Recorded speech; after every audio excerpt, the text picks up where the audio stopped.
It's the holiday season again, which means gift guides and deal videos and Traditionally, these are filled to the brim with sponsored products that you already know about, trying to maximize affiliate dollars. Well, not today, not this video.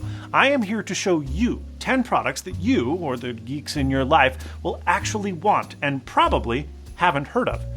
And only one of them is sponsored. First up is this bad boy. This is a tiny, lightweight wireless travel router. Have you ever had a crappy network setup in an Airbnb or been in a hotel on an open Wi-Fi network with spotty coverage? Well, this is the answer to those woes. At its baseline, it does what you expect a router to do. You can plug an Ethernet WAN cable in and then manage wired devices like a laptop, or set up a 5 GHz 802.11n wireless access point. Wi-Fi range is surprisingly good, and it handles a lot of devices quite well. It's a router. But it's also not your typical router, because absent an Ethernet cable, you can wirelessly repeat an existing Wi-Fi network, like a hotel Wi-Fi connection, even a weak one, really well. This is perfect for rooms with spotty coverage, annoying captive login pages, and poor security, because once you've enabled the repeater, you can actually use the excellent admin panel to set up network-wide VPNs that support Wireshark or OpenVPN. You can use Tor, you can establish dynamic DNS, and more. Better yet, there is a physical switch on the side of the device that can act as a macro to enable or disable services at an instant. And because it runs OpenWrt Linux, you can install any packages that you want, including stuff like network-wide ad blocking, traffic monitoring, and more. Last, this device is powered over USB-C, baby, so no need to bring along a bulky adapter. And the built-in micro SD card slot, or USB-A port, can even be used to create a network-wide Samba file share for streaming, backing up, and more. This thing is crazy cool and can often be had for just $60. At that price, it's a must-buy. Next, perhaps something with which you can power your portable router. Look, I know you've probably got 10 old external power banks laying around, and so do I, but this one has won my heart over, and the value proposition is bananas. This thing has 4 USB-C ports. No USB-A, because who wants USB-A anymore? And it has a handy OLED panel that shows you battery status, in addition to per-port charge and discharge wattages. It's wrapped in a nice aluminum case, and it's not small, but it's not large considering what it's packing. 97 watt-hours of juice, just under the maximum that you can legally fly with in the United States. Now, ports 1 and 2 are capable of outputting an insane 100 watts, which powers even the hungriest 16-inch MacBook Pros without an issue. Ports 3 and 4 output a still respectable 20 watts each. Now, using all of the ports simultaneously, the pack can output an insane 138 watts. And when it needs to be juiced back up, it can be charged USB PD at 100 watts in less than 90 minutes. And it can also charge itself and other devices simultaneously. So this is like my travel hub. I plug one cable into this, and it charges everything else. Here's the best part, the price. Most packs that even approach these specs are around $250. This one is on sale right now for $140. I bought mine 6 months ago. I've used it a ton. It has been an absolute champ. I love it. My first 2 picks may lead you to believe that I'm always traveling. Well, I'm not. I spend most of my time at home, doing chores. But today's sponsor, the Roborock S7 Max V Ultra, has eliminated 2 of them, vacuuming and mopping. Truth be told, I've actually been using Roborock vacuums in my home for over 4 years now. But this newest model is a huge generational leap because it's actually a really good mop, and it's near maintenance free.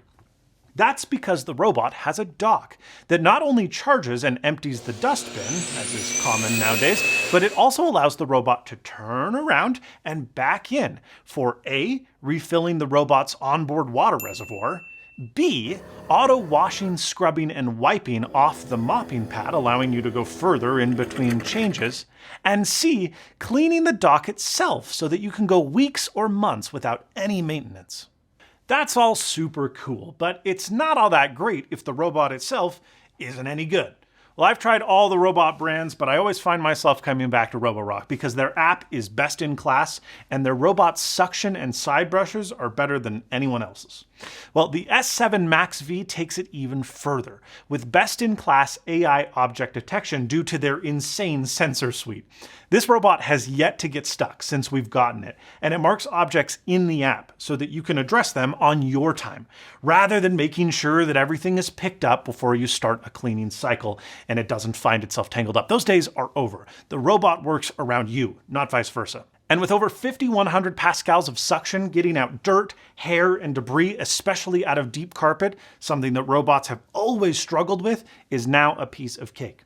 And when it's time to mop, the VibraRise system automatically lowers the mopping pad. It wets it with the cleaning solution thanks to the onboard tank, and it scrubs with a shockingly powerful vibration and consistently high pressure. For years, robot vacuums were mediocre mops, but this thing does great, removing dried-on stains, oil, and more. And really, the proof is in the pudding when you see how dirty the water tank is after a clean. This thing quite literally saves my wife and I hours per week that would be spent cleaning up after our dirty, furry hairball Sully. We love it.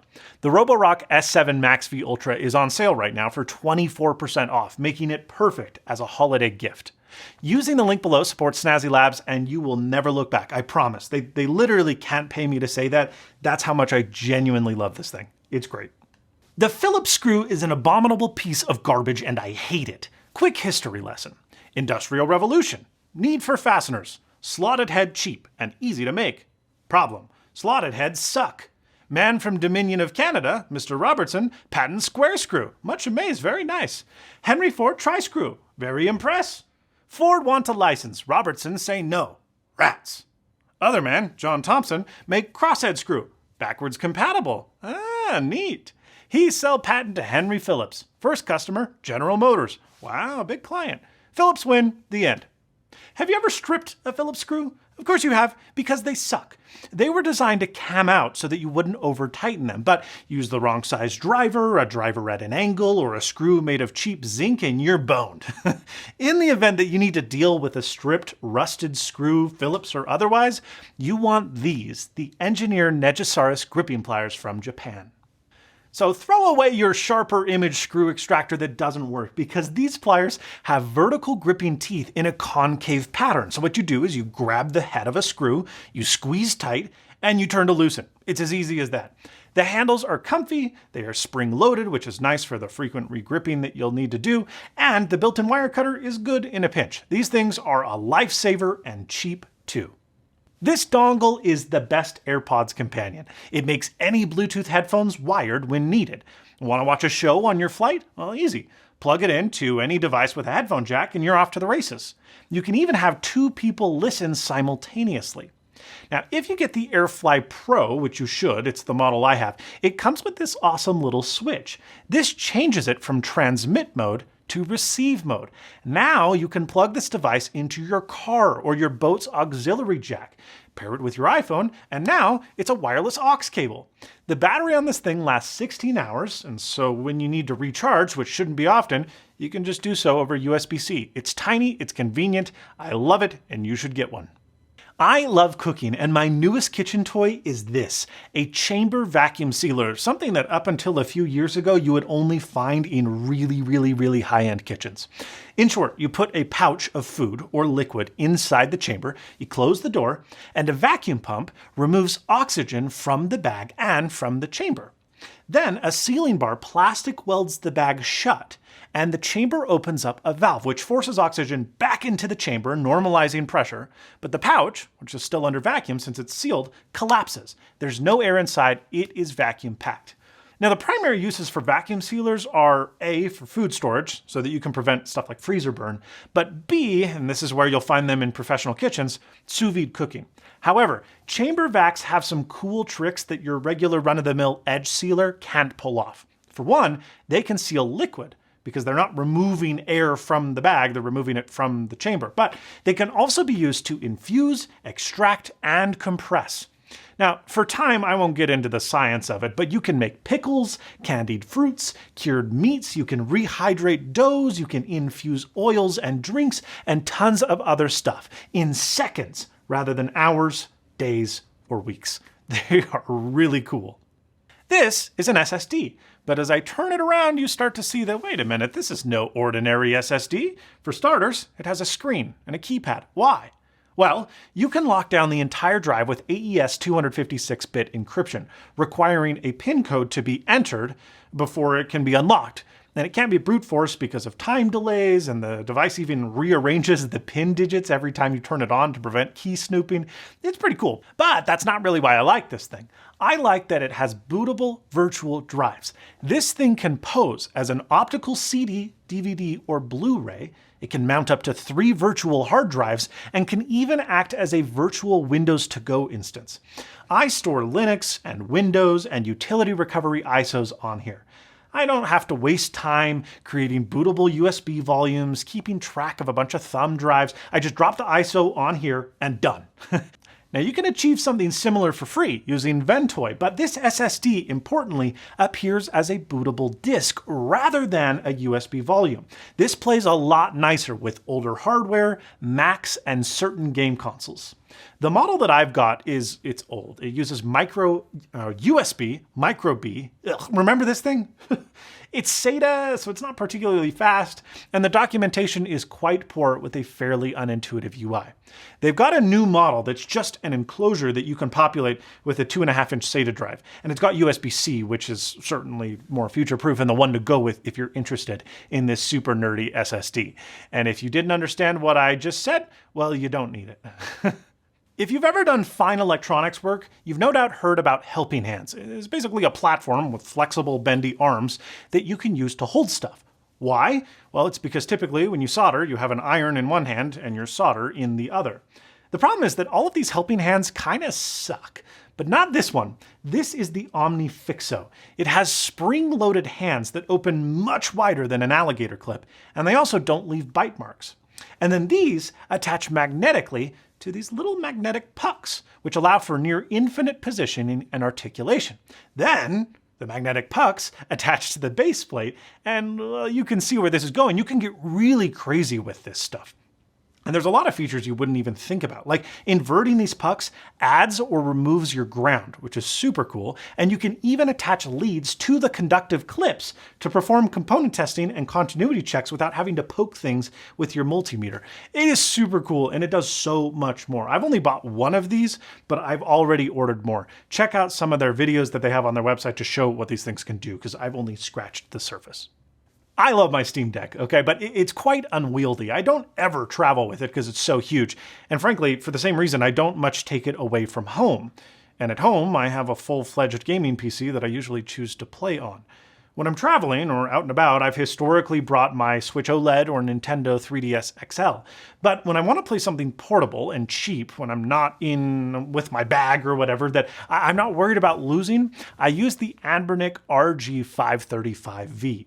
This handheld console has the shape and style of a Game Boy, but can emulate tons of retro consoles, up to the Dreamcast, basically. You have dual analog sticks and shoulder buttons to play the best of PS1 and Dreamcast 3D games, but I mostly use it for SNES and Game Boy Advance. The screen is great, the Linux OS is optimized, the 5-hour battery is better than any mainstream handheld console, and it's shockingly just $90. Now that said, if you can believe it, this isn't super new anymore, and it's not the best value. I would consider the cheaper, smaller $60 Miu Mini if you're into 2D games, or maybe consider the Retroid Pocket 3 Plus if you want to achieve PS2 and GameCube emulation for around $150. This is a rabbit hole that you need to be very careful with because these devices are a blast to tinker with. They're lots of fun. One new one comes out every couple months, and yeah, it's the whole thing. So be careful because you'll want to own all of them. My favorite piece of tech this year is probably my Rivian R1T, but a very close runner-up is something that initially doesn't seem that cool. But trust me, it's very cool. It's freezing cold. It's the Iceco Go 20 portable camp refrigerator. This thing is the size of a small cooler, but it has an internal compressor, which lets you ditch ice in favor of electrons with precise temperature control. You can select any temperature down to 0 degrees Fahrenheit, which means you can actually freeze food without needing to resort to awful dry ice, making it the perfect refrigerator or freezer for camping, or both. because there's an insulated panel that you can insert that triggers dual zone control. So you can make one side a freezer and the other side a refrigerator. You can even monitor temperatures of the device over Bluetooth with an app. And the device can be powered over 12-volt DC via your car's battery, just a standard barrel plug, or 120-volt AC. It's got a really high-quality Seacop Danfoss compressor. It's got a 5-year warranty, I think. But these things, they're bulletproof, and they last a lot longer.